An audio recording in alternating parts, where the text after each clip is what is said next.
Good morning and welcome to Rising. We have a great show for you today. As always on Fridays, Amber is here with us, which I love. How are you doing today? I'm doing well. It's great to be with you. I love your dress. I think we're like bouncing off of each other. I like it. We've got the cool tones. Yeah, getting ready for the fall. That's right. I wasn't ready yet, but here we go. Coming up on Rising, Washington, D.C. is suing President Trump for deploying the National Guard in the district. Plus, the Trump administration says that they're renaming the Department of Defense. And Democrats outside of California seem to be excited about Governor Newsom, to the point of, quote, obsession. But first, Health and Human Services Secretary RFK Jr. was in the hot seat yesterday during a fiery Senate hearing. Kennedy faced tough grilling from both parties on vaccines, COVID, and more. The hearing comes after a major shakeup at the CDC, where former director Susan Monterez and other high-level officials departed the agency. Now, 11 out of the 12 Senate Finance Democrats are demanding RFK Jr. resign from his post. It was, by all standards, an unusually tense hearing. Let's take a look. What I said was accurate. What you said were lies. You described people Senator, moving the Titanic. Are you saying that the mRNA vaccine has never been associated with myocarditis or pericarditis in teenagers? Is that what you're trying to tell us? I am simply trying to say that the people that you have put on that panel, after firing the entire... You're evading the question. No, I'm asking the questions here, You're Mr. evading Kennedy. that question. I'm asking the questions, I Mr. asked Kennedy. you a question. I'm asking the questions for Mr. Kennedy on behalf of parents and schools and teachers all over the United States of America who deserve so much better than your leadership. And Medicaid will still pay. Tell the head of the CDC that if she refused to sign off on your changes to the childhood vaccine schedule, that she had to resign. No, I told her that she had to resign because I asked her, are you a trustworthy person? And she said no.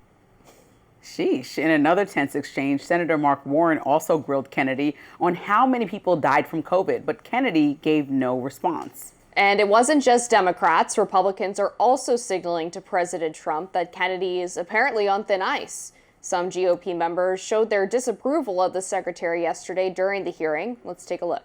I support vaccines. I'm a doctor. Vaccines work. Secretary Kennedy, in your confirmation hearings, you promised to uphold the highest standards for vaccines. Since then, I've grown deeply concerned. Mr. Secretary, do you agree with me that the president deserves a Nobel Prize for Operation Warp Speed? Yeah, absolutely, Senator. So let me ask you, but you just told Senator Bennett that the COVID vaccine killed more people than COVID. Wait, that was a statement. I did not say that. Okay, then let me ask, because you also... Senator, I just want to make clear, I did not say that. We'll check. Senator, I didn't politicize ACIP. I depoliticized it. The Congress has been investigating ACIP. All over the country, Mr. Secretary, scientists and doctors are saying otherwise. They're all wrong, too. They're all lying, according to you. I don't get letters from thousands of people who are not political saying that this set of changes is going to damage American healthcare, and particularly these healthcare agencies, for decades to come. Despite all of that fire, President Trump still praised Kennedy after the hearing. Let's take a look. Well, I didn't get to watch the hearings today, but he's a very good person. And he means very well, and he's got some little different ideas. It's not your standard talk, I would say, and that has to do with medical and vaccines. But if you look at what's going on in the world with health, and look at this country also with regard to health, I like the fact that he's different. Meanwhile, RFK Jr. fired CDC Director Susan Monterez. She's speaking out now about her departure in a Wall Street Journal op-ed published yesterday called Robert F. Kennedy Jr., the CDC and Me. She writes, quote, public health shouldn't be partisan. Vaccines have saved millions of lives under administrations of both parties. Parents deserve a CDC they can trust to put children above politics, evidence above ideology, and facts above fear. Now she adds, quote, I was fired for holding that line. But the line doesn't disappear with me. It runs through every parent deciding whether to vaccinate a child, every physician counseling parents, and every American who demands accountability. I was watching that hearing yesterday like, a little bit scratching nails on a chalkboard because of how contentious it was, but also just like so tense because I think for 3 hours straight we saw real criticalness of both. Well, some people actually still agreed with RFK, but I mean, just some of the Republicans, the criticism seemed like they were kind of fed up, even specifically about, like, I think John Thune was like, listen, the fact that we went through this whole confirmation hearing and wasted so much time getting Susan Monterez in position for weeks later, you to fire her, you know how much it takes to get somebody who Democrats largely disagree with confirmed. So I think they're just frustrated, and I think to describe RFK's leadership as a whole has been quite chaotic because the idea of, embracing ideology over facts and opening up Pandora's box from his history of being anti-vax and then going into getting confirmed in this position and saying he's totally going to change that, not going to be anti-vax, and then providing a discourse that makes people have the conversation again about whether they trust vaccines based on the failure of COVID. I mean, the COVID way it was handled was like the disaster that it was, right? People did not know what they were doing. And we found that out later, unfortunately, but it kind of is starting to spill over into all vaccinations. And we're seeing more and more that parents are finding reasons to make the exception to not vaccinate their children, which to me is the scariest part. Yeah, I think I've had different feelings about RFK Jr.'s leadership of HHS. I've actually been really thrilled about a lot of the questions that he's been asking and the investigations that he's been launching, because I think it's important to look at vaccines on a case-by-case basis, and that is something that he said. He hasn't said, I don't support any vaccine, but I want to make sure that we're doing individual risk assessments, that we are actually doing blind studies to determine whether or not they're safe. And some of the things specifically that he's been looking at when it comes to the childhood vaccination schedule is one, the COVID vaccine, which apparently Susan Monterez behind closed doors was advocating for keeping in the childhood vaccine schedule, even though children are at the lowest risk for severe infection or death from COVID-19.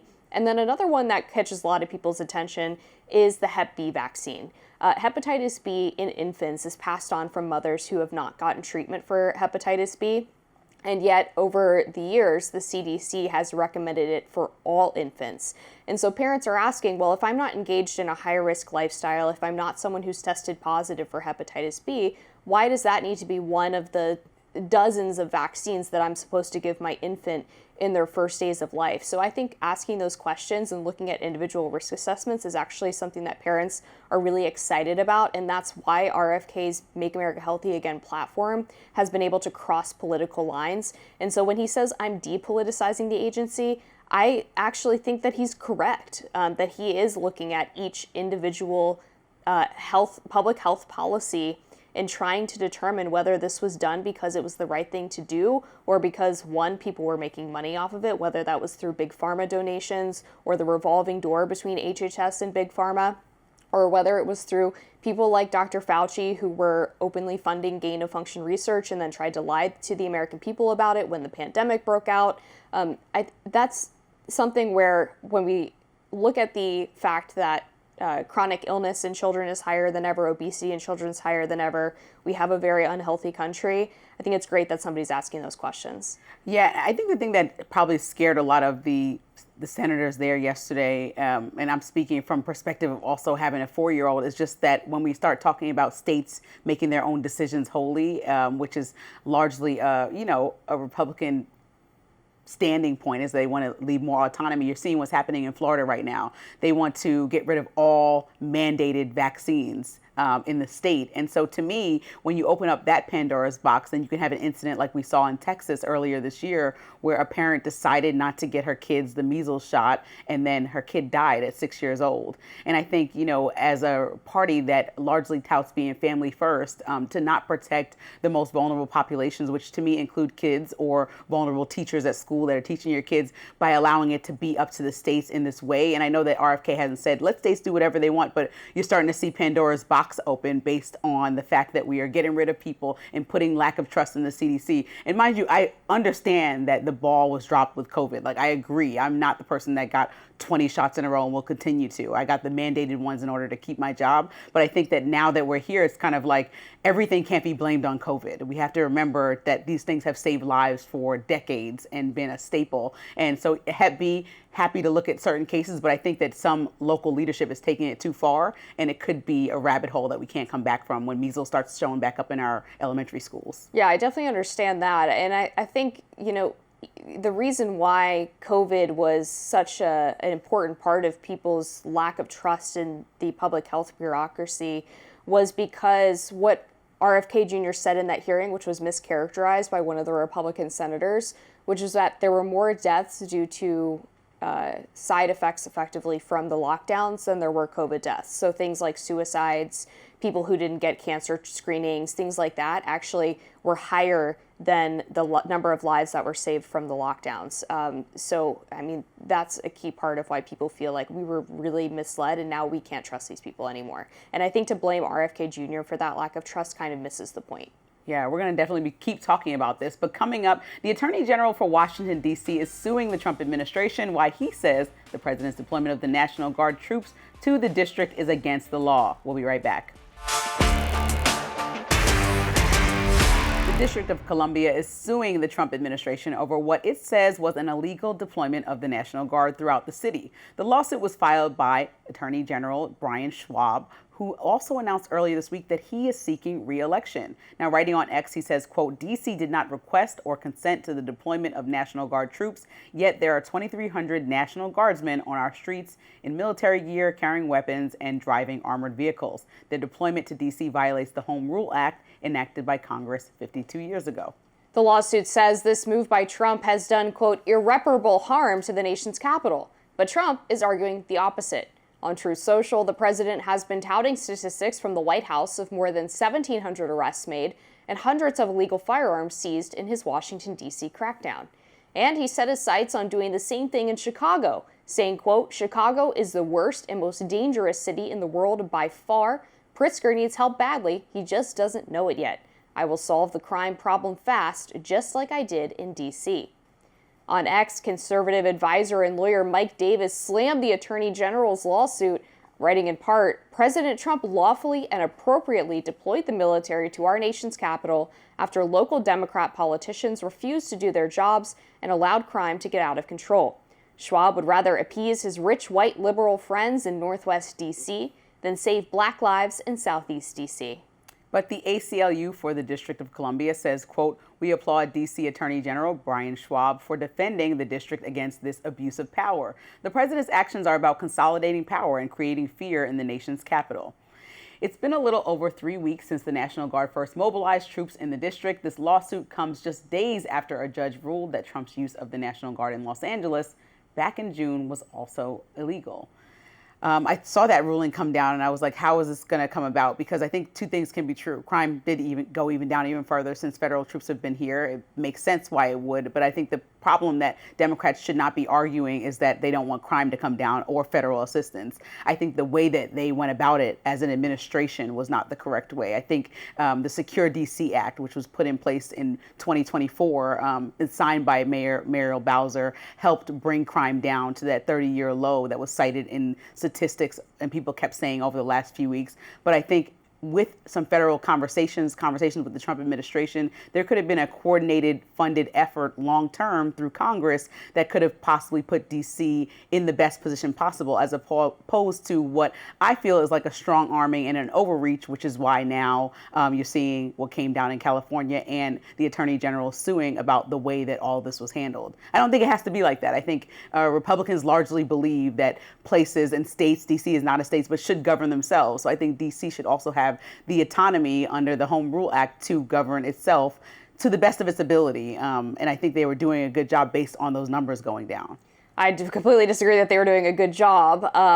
Yes, the numbers came down, but they were nowhere near where they should have been. And if you look at the difference from the 2-week period, the first 2 weeks of Trump's takeover, compared to the same 2-week period in 2023 and then in 2024, the crime drop was significantly faster when Trump sent in the National Guard. We saw carjackings go down by 86%. By comparison, in that same 2-week period from 2023 to 2024, they went down about 20 to 30%. And that's really the same throughout all crime categories. And we also know that DC was accused of manipulating their crime statistics to make violent crime look lower than it actually was. I think the other important facet here that a lot of people don't talk about is that there's lower reporting of crime because people feel like when they have an attorney general who is responsible for prosecuting most of the youth cases, And then there's the D.C. attorney who's appointed by the president. The 4 years under Joe Biden was Matthew Graves, failing to prosecute 67% of cases. People think, okay, well, if I'm the victim of a smash and grab or a carjacking, why would I even bother calling the police if I just expect that this person's going to be back out on the street the next day? So over the past 5 to 6 years, we have actually seen a more drastic difference between the FBI crime database, which tracks crimes that are charged and prosecuted, versus the National Crime Victimization Survey, which is a self-reported survey of people who say they've been victims of crimes. And this difference is especially stark in Washington, D.C. because of the lack of reporting that's been going on. I think it's also important to point out that Mayor Muriel Bowser praised President Trump's assistance with the National Guard in a press conference just last week, citing these same statistics in terms of crime going down and saying that she was actually grateful for his help. So I can't imagine she's too happy with the Attorney General right now. Well, I think Mayor Muriel Bowser is speaking out of both sides of her mouth, not because I dislike her in any way, but because I saw her interview on The Breakfast Club where she said she was completely blindsided and against this. So I think depending on who she's talking to, whether it's a national audience, she's saying one thing, and then if she's with a different audience, she's saying another thing. So for me, it seems very much like play the game of chess, because otherwise, you know that Trump has this thing where if he has a vendetta against you, he will go to the end of time to get to the bottom of it or come out of the other side of that vendetta. So that's why I think she's doing that. But either way, like I said, if crime is down, that is a good thing. I just think that there are long-term solutions that could have been implemented in a more collaborative way with the federal government, like putting community policing in place, like putting in community programs so you can get some of that youth off the street that maybe doesn't have the proper guidance. Long-term solutions that work directly with local government to make sure that this is sustainable. Because we know after, like, federal authorities would scare anybody straight, right? So they would get people in order. But to what end? Like, so when they leave, do we just all go back? Do all the homeless people come back?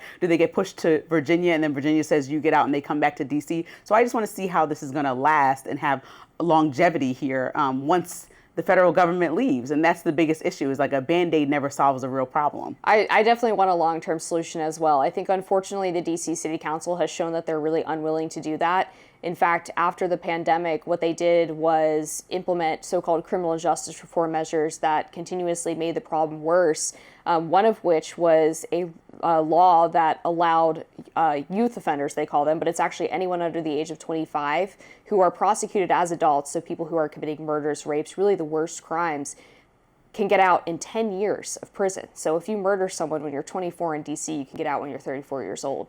I don't think anybody believes that that's a good idea. They followed that up with an even greater revision of the DC criminal code that was so horrendous that even Joe Biden decided to veto that, or fail to veto, rather, Congress's legislation saying that DC wasn't allowed to implement that. Yeah, I think DC has a lot to discuss about how to handle this moving forward, but I think the federal overreach piece is the biggest issue for a lot of people that are criticizing it.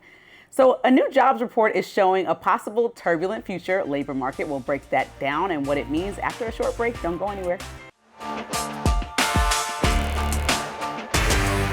For the first time in 4 years, there are more unemployed people than there are available jobs. A new report by JOLTS, the Job Openings and Labor Turnover Summary, showing unemployment is outpacing job openings. The Labor Department reporting there are about 7.2 million job seekers and 7.1 million open positions. Let's take a closer look at the numbers. Private sector openings dropping for the second month in a row. Healthcare and social assistance seeing 181,000 fewer job openings. And then the arts and entertainment slightly dropping as well. Despite job creation decreasing, the unemployment rate is still at a low 4.2%. Now, this could be a sign of a turbulent labor market. Some economists blaming Trump's tariffs and immigration policies. President Trump harshly responded to declining numbers last month by firing the Labor Department's chief statistician.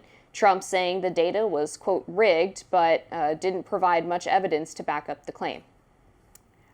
Well, I think that when those numbers came out, and also we know that the labor markets cooled down in August, because that number came out about how many different jobs came up. So 22,000 is the number that just came out. And we know President Trump was asked yesterday about what he's going to say when we get the jobs report today. And he said, I have to see the numbers. As you know, and our producer, Louie, and I were talking about that it does fluctuate sometimes from the actual report to right after that. But I don't know if it's dramatically enough to say this was a win all summer. I think maybe it'll just get a little higher or sometimes a little bit lower.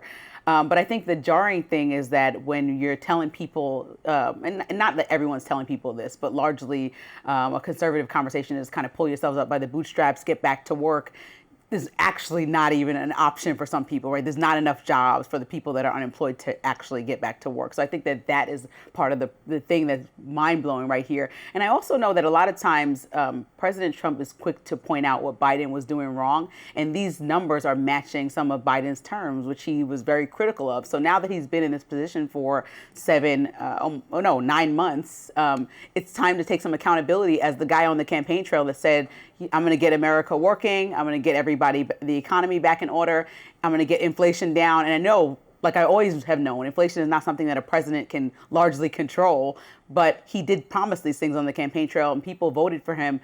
I think the number one reason, if it wasn't immigration, was the economy. And so he kind of, to me, he hasn't met that promise that he said on the campaign trail in 9 months. Yeah, so just to throw out a few numbers just to contextualize this recent jobs report. In June, the numbers were revised down by about 22,000. In July, they were revised up by about 79,000 jobs. And the economic advisor at the White House, Kevin Hassett, is saying that they also expect a revision in August, which is typical. The revisions over the past 2 years were sort of unusually large, in the hundreds of thousands of jobs in certain months. But we've also seen the consumer price index come down under Trump, and we've seen inflation cool pretty significantly, which are good news for consumers because as we look ahead to the September Fed meeting, we are looking at a rate cut, which will make it easier for businesses in particular to borrow money, which will allow them to then create jobs. So I'm hopeful that that is going to help heat up the economy a bit more. But one of the things that Republicans are thinking about when they hear that job numbers are not super high in this month, and also that the number of jobs is lower than the number of people seeking employment, is they're going to look at all of these media articles that were written over the past year claiming that we couldn't deport illegal aliens because we had a massive labor shortage and say, absolutely not. Actually, this is the perfect time to prioritize Americans because there are not actually enough jobs for everyone to be gainfully employed that wants to be. And even as we're getting rid of thousands of illegal aliens every month, we still have that statistical difference between those two numbers. So that's hugely important, I think, for Republicans as they look at the immigration side of this. Right. And also some economists are saying look at immigration as a reason, and the trade deals recently, or lack of them for some places like China, are the reason why we're in this position. So I think this is going to be an ongoing conversation until people feel like they have more money in their pockets, which is largely what was campaigned on. So California Governor Gavin Newsom seems to be striking a chord with some Democratic donors. Why they're interested in his potential 2028 presidential bid. Stick around. California Governor Gavin Newsom is gaining some traction among Democrats, bringing a prospective 2028 presidential run into sharper focus. Now, Democratic operatives, donors, and lawmakers have reportedly become obsessed, that's a quote, with Newsom's constant trolling of President Trump. Democratic strategist Jamal Simmons told The Hill that people outside the political sphere, quote, ask me two questions. Do you think he can win? And do you think he can be the guy? No one has ever asked me a single policy question about him. Now, Simmons continued, quote, a lot of Democrats think this might be the time for a more traditional choice, and Newsom fits the bill. They just want a winner. They have this mindset of let's just win and we'll sort out the politics later. Democratic strategist Basil Smikle echoed Simmons, calling the governor's social media trolling provocative and saying the governor's strategy, quote, matches the president's own style, and I don't think there were a lot of prominent Democrats who were good at that, and I think it has made a difference. It has elevated him in a way that shows some deftness and thoughtfulness about his politics, and voters want a fighter.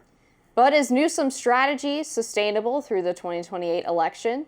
Susan Del Percio, a Republican strategist who doesn't support Trump, says she doesn't think so. She told The Hill that attention around Newsom, quote, doesn't buy him much, it just buys him a lot of goodwill for today. Right now, it just looks like he's got this one act. It's a good act too, don't get me wrong.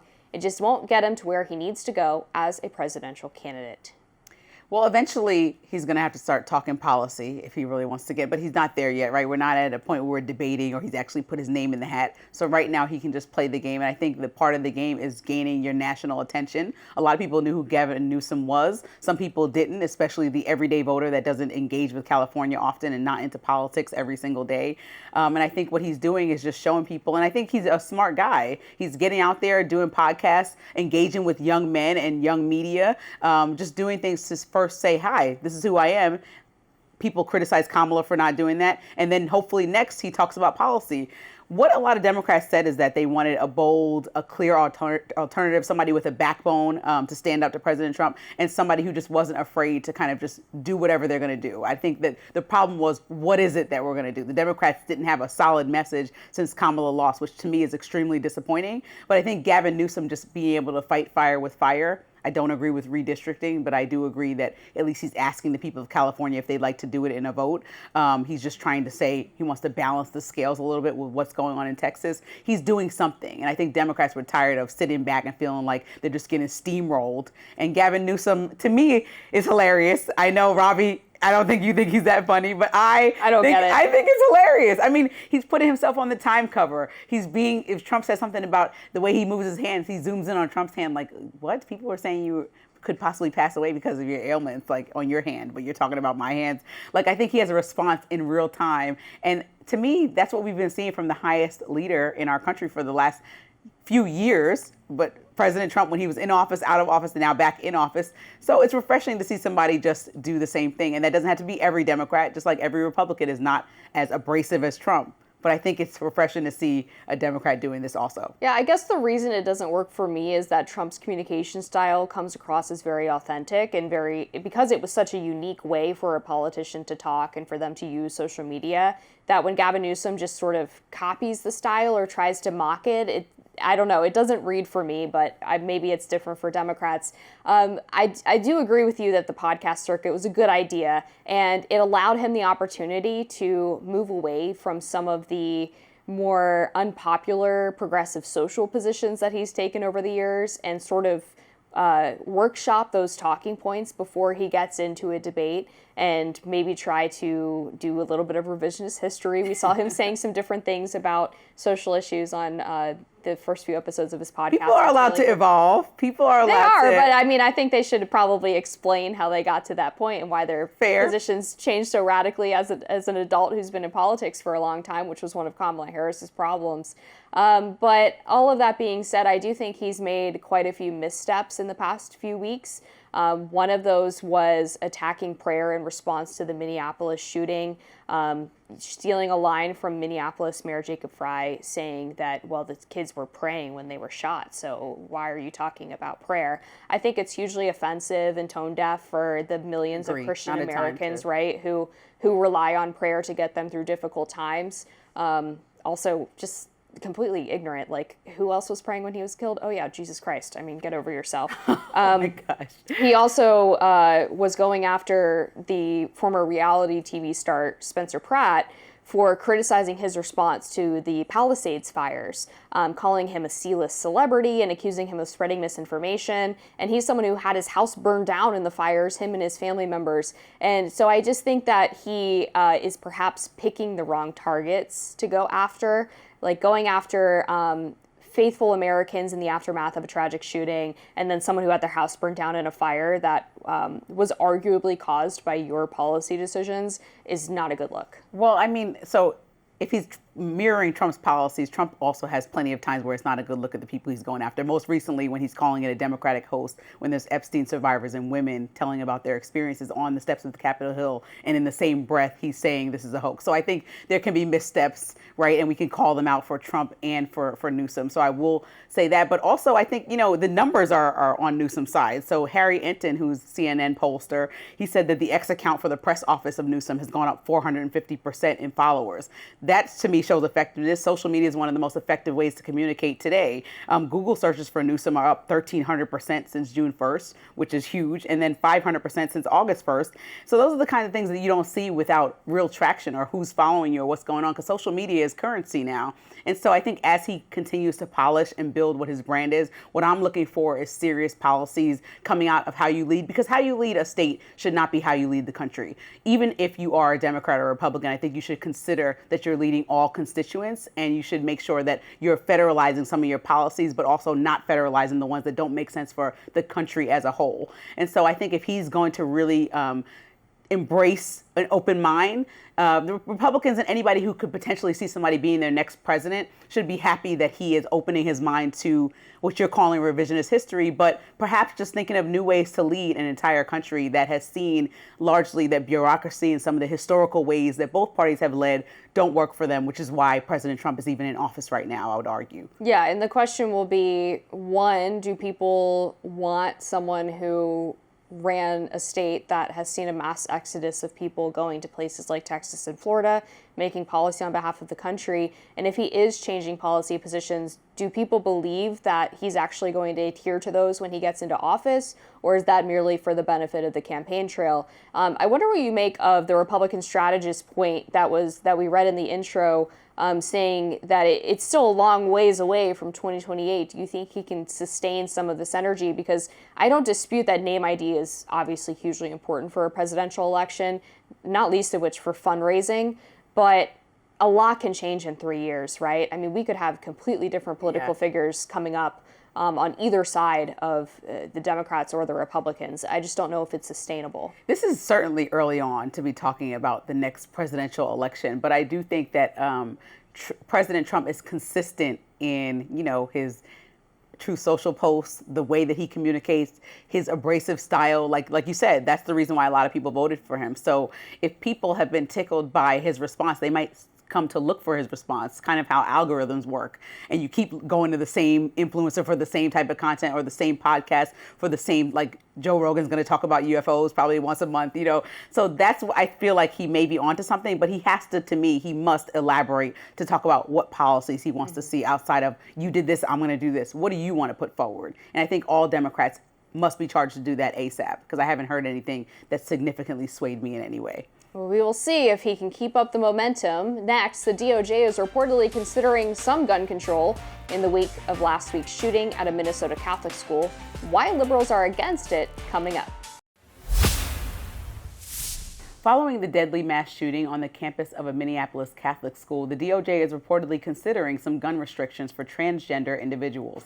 A DOJ spokesperson told the Daily Wire, quote, individuals within the DOJ are reviewing ways to ensure that mentally ill individuals suffering from gender dysphoria are unable to obtain firearms while they are unstable and unwell. The move by the DOJ appears to have support from the MAGA base. Alex Marlow, author and host of The Alex Marlow Show, took to X saying, gun ban for trans is a win-win proposition. We get to watch the Democrats explain why trans need AR-15s and the courts uphold gun rights as inalienable. Or the trans contagion is officially classified as a mental health condition, which it is. Checkmate. But the proposal unsurprisingly sparked outrage on the left. Ed Krasenstein writes on X, where are all the Second Amendment people now? Does it only apply to some people? Meantime, Minnesota Governor Tim Walz says he plans to call a special session of the legislature to tackle gun violence. Walz said on Tuesday, quote, I am not going to allow anyone to try and make the case that the United States is unique in either mental health issues or other things. The things that make America unique in terms of shootings is we just have more guns and the wrong kinds of guns that are on the streets. All right, so this is obviously a contentious issue. Yeah. I take Alex Marlow's point, which is that it seems unlikely to me that this would pass legal muster because transgenderism used to be called transsexualism or gender dysphoria, and it was classified in the DSM-5 as a mental illness. It no longer is. So it would be difficult for the DOJ to, I think, make the case that there would be a broad blanket ban on anyone who has gender dysphoria from owning a firearm.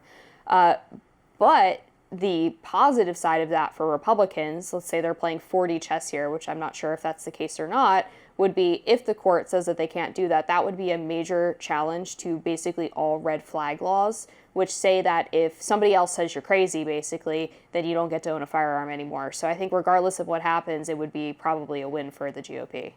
And that's kind of the problem. I think when I saw this school shooting, and I think about the conversation, I know we're not on the same day, so I'm glad that this is not the conversation the day of or the next day, but the fact that it becomes like this political chess game, like you referenced, like playing the biggest game to get what you want. It's like, kids died, you know what I mean? So I think that, all school shootings are horrible. We should condemn the criminal involved, but to blanketly try to point out or isolate one group. I mean, even if we look at history, and I was just trying to make sure, like this shooter was a 23-year-old transgender woman. But when we look at like top shooting, that was a white racist person. When we look at the day spa shootings in Atlanta, that was a white racist person. When we look at the Walmart shooter in 2019, that was a white nationalist. When we look at the Tree of Life synagogue in 2015, in Robert Bauer in Pittsburgh, that was somebody who was white. So like, I don't think that we should ever say, oh, this type of person is doing this type of act. Somebody who's been radicalized should go to jail or this. And I don't think that if we're deciding that it is a mental health issue, maybe being radicalized is also a mental health issue. And so then we should prosecute people in that way. I don't think this is even an argument or a rabbit hole we should go around when we believe that the Second Amendment should exist, which I do because I have an entire side of my family from Texas who own guns as heirlooms, who actually hunt. But I think to get into this conversation on the heels of having parents who are online begging for support and real laws to be put in place is the wrong conversation. The conversation should be how can both parties come together and find out what a real sustainable solution is, rather than isolating one group for a political win to prove a point on the back of transgender people who largely are not the mass shooters. So even when I was looking at studies, if there's 5,700 shootings from, I think 2013 to now, and that counts anybody who shot 4 or more people, mass shootings, according to a study by the Gun Violence Archive. 5 of those shooters were transgender. So if we're looking at all them and they're combing through this data, and that number could probably be argued, let's say it's 10 or 15. If there's 5,700, it largely is not proven wholly that the people are transgender. And so this is not an epidemic of disproportion where we need to target this group. And so I just think this is the complete wrong conversation. It's so offensive to people that are just part of a community, didn't do anything, and are also sad that these parents have lost their children. I do think it's dangerous to play the demographic game when we're talking about shootings, particularly when we're looking at that 5,700 number you cited, because a lot of those are the product of gang violence, which is primarily committed just statistically by black men. So we wouldn't want to say, well, no black man can own a gun. That's my point, though. Right? That's the exact point. No, I'm agreeing with you. Yeah, but we're talking about, like, when we're talking about school shootings in America, unfortunately, either way, like, my point still stands, is that I wouldn't want to do that in gang shootings. I wouldn't want to do that in school shootings, which has been white men in our country more often than other groups of people. But I don't think that even if it's been trans people 1 or 2 times, I don't think that conversation should even be had about who did the shooting, because the person is a criminal. Not what group they're from, not where their sexuality lies, not any of these things have anything to do with why they're shooting people. Some people are shooting people because they've been radicalized. Some people are racist. Some people are just gangbangers. Some people, there's plenty of reasons, and they're the criminal. I don't think that everybody who's in the same group as them are also criminals because they look, feel, or breathe, or have a relationship similar to them. Yeah, no, I was trying to make the point that I agree with you that it shouldn't be based on skin color or things like that. But I do think that the trans issue is slightly different just because a lot of people, I think it's right, probably most people, if we polled it, believe that it is a mental illness. And we do have restrictions on people with certain mental illnesses owning firearms. For example, maybe schizophrenia would be something that would be considered. So I think that is a slightly different category because I don't really view transgenderism as a demographic group so much as it is a group of people with a mental illness. But again, I'm not of the opinion there's still a conversation about where transgender people stand. Like, psychologists say will disagree, and then biologists will say something else. And so because America doesn't have a firm stance, like you said, it's not categorized as a mental health issue, then to me, that's way overstepping to try to say that it just is. And so now we should persecute this entire group. Yeah, I think it speaks a lot to the institutional capture by the left of medical associations and hospitals that have decided to take it off the DSM-5. But all of that being said, wanted to get into another issue involved, which is the way that we count school shootings in this country, and also some of the other propositions that have been put forward in response to the Minneapolis shooting.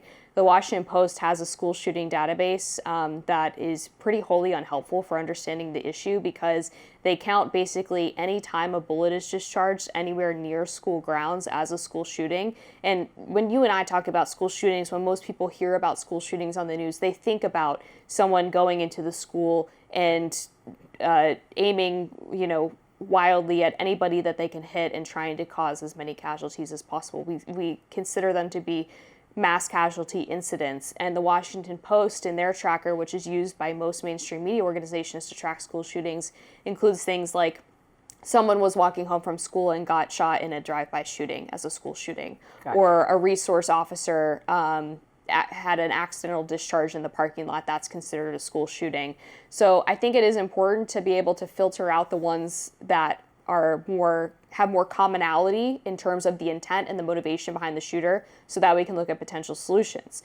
The reason I bring that up is because one of the things that the HHS is looking at investigating is whether or not this individual was taking hormone therapies, which can affect someone's mental state, whether they're on testosterone or estrogen, and is also going to be looking into linkages between SSRIs and school shootings, because if you just do a cursory glance at a lot of the school shooters over the past 20 years, most of them had been on SSRIs. And so I think those are two really tangible ways that we can look at addressing perhaps the mental health crisis in this country that is causing these incidents to happen.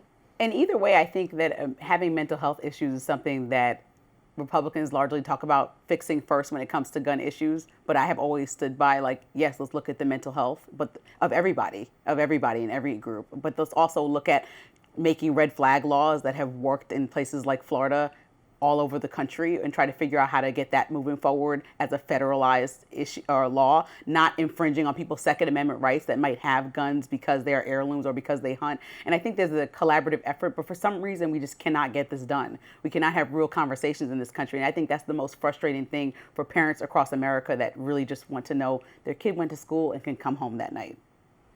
All right, up next, the Department of Defense is about to have a new name, and it's one that you might be familiar with. We'll explain after a quick break. So the Department of Defense will soon have a new name. President Trump set to sign an executive order today to rebrand the Department of War. Now he can officially change the name. For that, he'll need approval from Congress. Now, President Trump will authorize the Pentagon to use secondary title. This is the president's latest effort to show imagery of a tougher America. He's been pushing to bring back the name, which was last used in 1947. He recently made these comments on a possible name change. Department of Defense, we won the World War I, World War II. It was called the Department of War. And to me, that's really what it is. Its defense is a part of that. But I have a feeling we're going to be changing. I'm talking to the people. Everybody likes that. We had an unbelievable history of victory when it was Department of War. Then we changed it to Department of Defense. President Harry S. Truman changed the name in 1947 under the National Security Act, which combined the Navy, Air Force, and War Departments into a single organization. All right, so Department of War, first named by George Washington, impressed by the founding fathers, right? I know a lot of people forget. I know, but a lot of people forget. But yes, it was named by George Washington, then obviously changed after World War II in 1947. Look, this is pretty low stakes to me. Is anyone going to be really worked up about this? Maybe I'm being naive, but it doesn't seem like a big deal to me. I mean, it's a small thing. Obviously, right, our department is going to do the same functionality that it's going to do, whether it's war or defense. But I think, it's just putting that more aggressive image out. And, what President Trump promised on the campaign trail was that he's anti-war, that he was anti everything that happened in Afghanistan, and that I think a lot of the correct me if I'm wrong, a lot of the MAGA base seems like they don't want to get in any more foreign conflicts. But President Trump has completely basically, and I know he wants the Nobel Peace Prize for ending so many foreign conflicts, which is arguable, but he's gotten into many, like most recently with Iran, or bombing and killing people in Venezuela over potential drugs, but not even just arresting them and, putting them through prosecution. Like, there's so many acts of war that are characterized by what the president has done recently that makes me feel like this is extra aggressive and really not timely when most of his base doesn't even want to get in any more foreign conflicts. Yeah, it's a little bit more nuanced than that. I think that people would be supportive of a foreign conflict if it were in America's interest, which is what the America First foreign policy is all about. It's not strictly isolationist. Now, people on the right have been critical of Trump's decision, for example, to get involved in the bombing of Iran. There was some different things people were saying about intelligence as to where Iran actually was in their development of a nuclear weapon, how far along they were in the process, right, and then how successful the strike was. I think people breathed a sigh of relief when it ended up being a 12-day war instead of a 20-year war. I was gone for 12 days and came back and it was and done. It was over. So that was good news. And then on the Venezuela strikes, those individuals have been designated foreign terrorist organizations. So that is perfectly within the parameters and the use of force that he is allowed to have as commander-in-chief. But well, Trump is tagging a lot of people as terrorists in order to do what he wants and kind of skirt around issues. So they're terrorists. But he's calling drug cartels terrorists, and that's him calling them. But we weren't calling them, categorizing them as terrorists prior to President Trump, which was a mistake. But that's what I'm saying. He's making the decision to basically make what he's doing okay. And so there's a way to deal with people. And I think when we actually have terrorists that were categorized in that way historically for the last few years,